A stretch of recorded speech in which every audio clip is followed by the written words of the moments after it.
Well, on this fabulous Lake District morning of classic winter rain, I wanted to just show you a bit of the garden that we've been working on the last few weeks to prepare it for the springtime.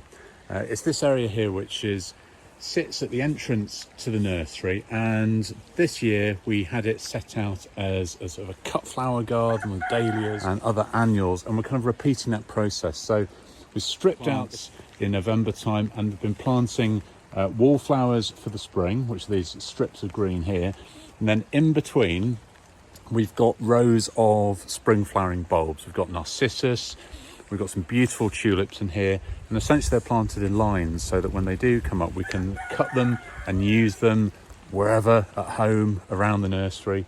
And it also includes the wigwams that I made last year, which I'm going to try and get another year out of come the spring, and they're brilliant for peas, both edible and sweet peas varieties. It's a bit of an awkward shape, this space. It's not regular, so doing this sort of raise of planting that sort of move away from the path in lines works really well, and it means you can create something that's quirky, that looks good in what would otherwise be a bit of a tricky space. It's surrounded by the yew hedging, which is really starting to take form now. It's been in for about 10 years. I've been working on the shape of that, and it adds that sort of that element of framing the space, which is so important in gardens, big or small. So watch this space, and we'll come back to this a little later in the new year and see what's growing.